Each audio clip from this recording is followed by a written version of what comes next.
निरोधक ब्यूरो का कार्यवाहक महानिदेशक बनने पर आईपीएस हेमंत प्रियदर्शी का आदेश सुर्खियों में आ गया है।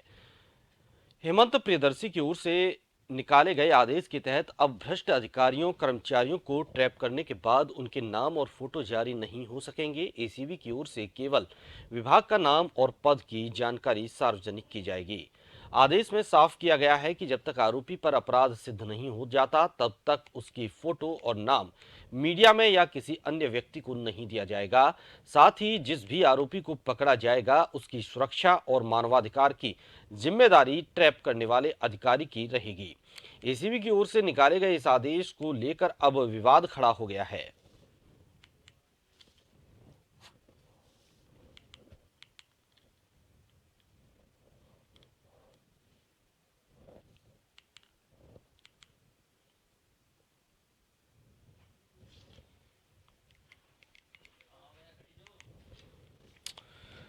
तो भ्रष्टाचार निरोधक ब्यूरो का कार्यवाहक महानिदेशक बनने पर आईपीएस हेमंत प्रियदर्शी का आदेश सुर्खियों में आ गया है। हेमंत प्रियदर्शी की ओर से निकाले गए आदेश के तहत अब भ्रष्ट अधिकारियों कर्मचारियों को ट्रैप करने के बाद उनके नाम और फोटो जारी नहीं हो सकेंगे। एसीबी की ओर से केवल विभाग का नाम और पद की जानकारी सार्वजनिक की जाएगी।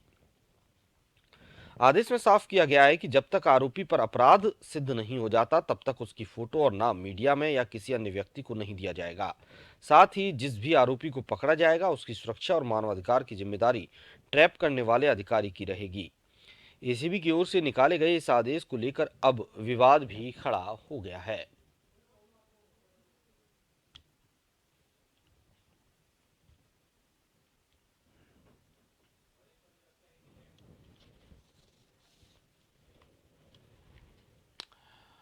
और अधिक जानकारी के लिए हमसे बातचीत करने के लिए वरिष्ठ अधिवक्ता ए.के. जैन जी हमारे साथ जुड़े हुए हैं।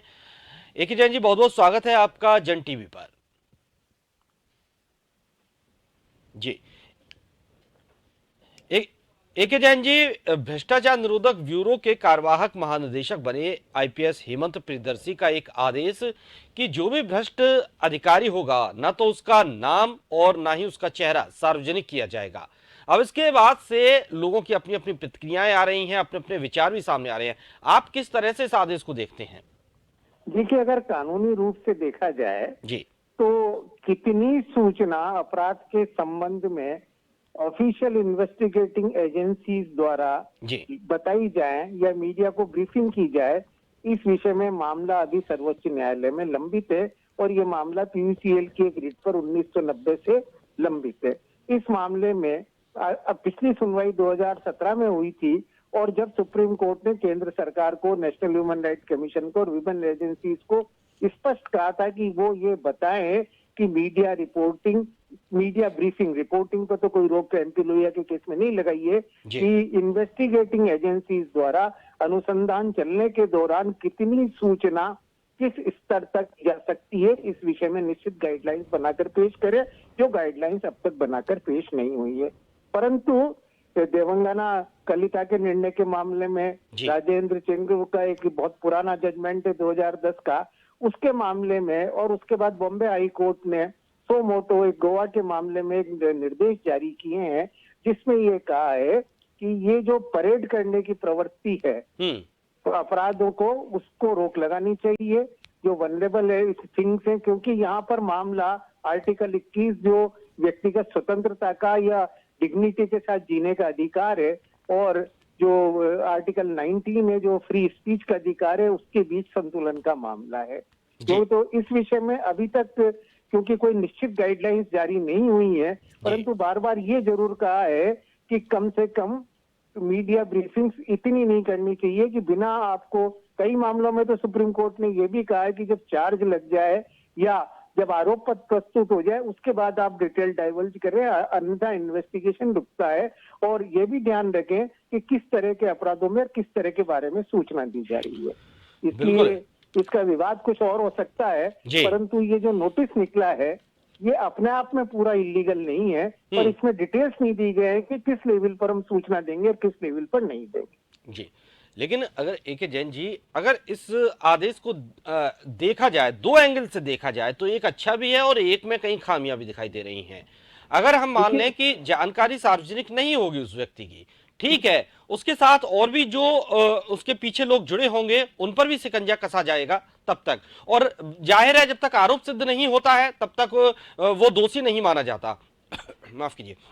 देखिए, तो आरोप सिद्ध होने में जी तो कई वर्ष लग जाते हैं, जी जी पर इसलिए आदमी को ये भी जानने का अधिकार है जनता को कि जो अपराधी हैं वो क्या अपराध कर रहे हैं और क्या अपराधी हैं।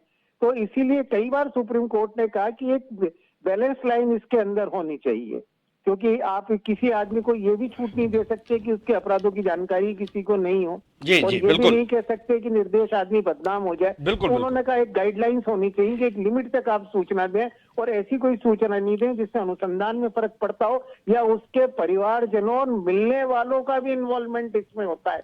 बल्कि बॉम्बे हाईकोर्ट ने तो ये भी कहा कि स्पेशली महिलाओं के, बच्चों के, इस तरह के नाम अगर वो अपराधी भी हैं तो उनको डिस्करेज नहीं करना चाहिए। और देवंगना कलिता का जो फेमस मामला है दिल्ली हाईकोर्ट में, उसमें भी ब्रीफिंग के बाद supreme court high court Delhi high court ने रोक लगाई थी, जहां पर वो पिंजरा तोड़ का नाम से लेकर उन्होंने कहा जो ब्रीफिंग की जा रही हैं वो फैक्ट सॉरी नहीं है। जी तो ऐसी परिस्थिति में ये जो आदेश निकला है, क्योंकि ये विस्तृत आदेश नहीं निकाला गया, इसमें ये होना चाहिए था कि क्या क्या सूचना आप दे सकते हैं और क्या क्या सूचना आप नहीं बिल्कुल दे बिल्कुल सकते। बिल्कुल आप जनरली तरीके से बेट नहीं कर सकते कि किसी को पता ही नहीं लगे कि क्या अपराध किया और किसने किया है। और दूसरी ओर जब तक आप उसके विरुद्ध आप एविडेंस इकट्ठा नहीं कर लें तब तक उसे दोषी भी सिद्ध नहीं कर सकते। जी बिल्कुल, यानी कि कहीं ना कहीं एक विस्तृत गाइडलाइन भी इसके साथ जारी करनी चाहिए। निश्चित रूप से यही एक इसमें समस्या है कि, और क्योंकि अभी तक सेंट्रल गवर्नमेंट ने भी इस विषय में गाइडलाइंस सुप्रीम कोर्ट में जवाब नहीं दिया, जबकि 1990 से अर्थात 32 साल से ये मामला सुप्रीम कोर्ट के अंदर पेंडिंग है। जी बहुत बहुत शुक्रिया ए के जैन जी आपका हमारे साथ जुड़ने के लिए। तो बता दें